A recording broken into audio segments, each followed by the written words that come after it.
Hey, welcome to Brand Runner, where we discuss creative productivity and how to build standout brands. If you feel like marketing keeps shifting beneath your feet, you're not imagining it. Netflix swallowed a major media studio, AI is automating ad buys, and every company suddenly thinks it's a media business. But all that noise isn't the real story. Last year, I created Creative TLDR, which is an app that scans all the top-tier marketing publications and sends me a daily WhatsApp message about all the latest, most impactful creative campaigns. So last month, I decided to leverage the data collected, not to recap them, but to answer one question. What actually changed in the last few months that will still matter 12 to 18 months from now? Not hype, not tactics, without context, but the dojo work nobody sees and everybody feels. Today's episode is a deep one. Over the last few months, the marketing news cycle has felt a bit unhinged. As I mentioned, Netflix buying Warner, Amazon automating ads with AI agents, banks, retailers, and platforms all deciding they're all media companies now, creators turning into businesses, search quietly breaking in the background. If it feels like the ground is moving under your feet, you're not imagining it. So today, I want to slow everything down. This episode breaks down 6 shifts that actually changed recently and still matter this year. Not trends, not buzzwords, but structural shifts. So this comes from analyzing hundreds of stories across AI platforms, creators, retail, media, and consumer behavior. The guiding question was simple but hard. What changed that won't snap back? Let's get into it. So shift number 1, AI stops being a stunt and becomes the operating system. For the last couple of years, AI in marketing was mostly theater. We made an AI ad, or we used AI to generate a visual, or we tested ChatGPT for headlines. That era is ending. That's replacing it is quieter and far more important. AI is becoming the operating system of marketing. Amazon didn't just add AI features. It launched an ads agent that can run and optimize campaigns on your behalf. Holding companies aren't selling AI ideas. They're building production, media, and optimization around it. Unilever is assembling internal AI pipelines that fundamentally change how work gets made. This isn't about creativity yet, it's about complexity management, bidding, routing, personalization, and measurement. Here's the catch that most teams are running into. They bought AI tool, but they didn't change how decisions get made. Approval chain designs for human speed don't work at machine speed. Briefing processes built for weeks don't survive minutes. So the opportunity isn't use more AI, it's the question, is your organization structured to let AI actually do the work?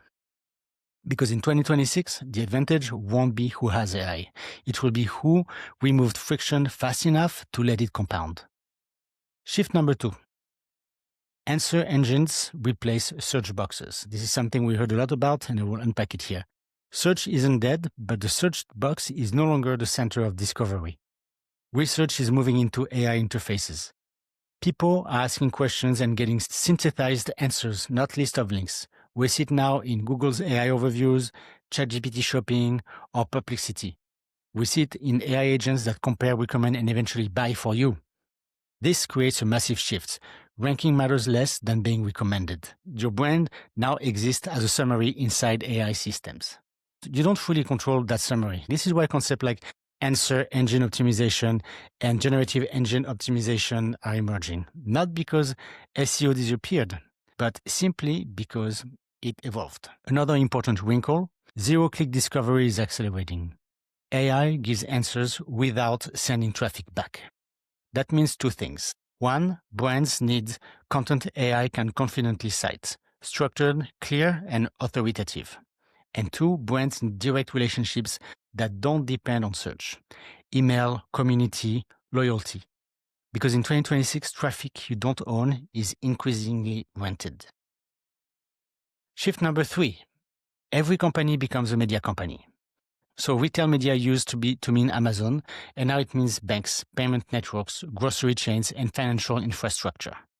MasterCard, American Express, PayPal, Shopify, they all realize the same thing. Transaction data is a media asset. At the same time, traditional networks are scaling fast. In-store ads, CTV, integration, programmatic expansion. But there's a tension coming. As AI becomes a shopping assistant, fewer people browse retail sites the old way. So the next version of retail media doesn't live on website. It lives inside AI-mediated commerce experiences. That creates opportunity, but also fragmentation. Every platform wants to be your ad network. Every network has its own metrics. Every dashboard tells a different story. So eventually, the strategic question isn't where can I buy ads? It's where does my brand actually show up when decisions are made? Shift number 4. The creator economy gets financial infrastructure. So the creator economy's biggest problem has never been creativity. It's been cash flow, irregular income, opaque deals, unclear value, but that's changing. Financial players are stepping in, and ad tech is becoming more programmatic, and agencies are consolidating around creator-led models. So creators are no longer just talent, they're becoming media companies with balance sheets. Some are building diversified revenue. Some are building diversified revenue streams. Some are launching product lines. Some are turning into full-on conglomerates. And this changes brand relationships. Sponsorships matter less than ongoing partnerships. Affiliate and outcome-based deals start to make more sense. In 2026, creator partnership will look less like endorsements and more like joint ventures. Shift number 5, humans become the luxury feature. So here's the paradox of AI everywhere. Humanity becomes scarce. AI transforms workflow, but we're still dealing with the same 4 fundamentals humans have responded for millennia.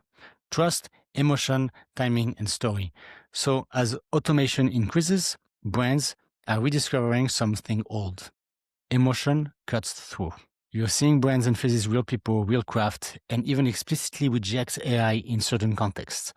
Nostalgia marketing is surging, familiar formats are back, and emotional storytelling is winning. Not because it's new, but because it's grounding. So it isn't anti-AI, but it's intentional AI, knowing when automations adds value and when it subtracts meaning. In an AI-saturated landscape, human judgment, taste, and restraint become the differentiators. So luxury isn't the speed, it's resonance. Shift number 6. The walls between social streaming and commerce collapse. By this, I mean everything is starting to look like everything else. Streaming platforms feels like social platforms. Social platforms are launching long-form and commerce. Creators sit at the center of it all. Netflix are scaling ads, TikTok moving into podcasts, Pinterest buying CTV capabilities, YouTube and creator reshaping upfront. So the old media categories don't hold. What matters now is audience behavior, not channel labels. People move freely between watching, scrolling, listening, and buying. So if you're planning, still treat social, streaming, and commerce as separate worlds, measurement breaks and budgets leak. In 2026, the brands that win will plan across behavior, not platforms. So you might ask what to do now.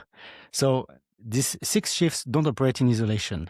AI changes discovery, discovery changes commerce, commerce changes creators, and creators change storytelling.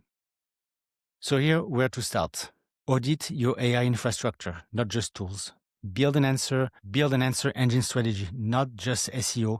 Diversify beyond search with direct audience relationships. Professionalize creator partnerships. Find your human story. Simplify measurements before you scale. When moments matter, process trumps panic. The shifts are already underway. The only question is whether you're building for what's next or optimizing for what's gone. Thanks for listening to Brand Runner. If this episode helped you see the patterns more clearly, share it with your team because the best strategy conversation starts with shared context. I'm putting a link in the show notes to the newsletters and all the headlines I mentioned. And I'm also putting the link to the app, the Creative TLDR app I mentioned before for those who want to try it out. I'll see you on the next one.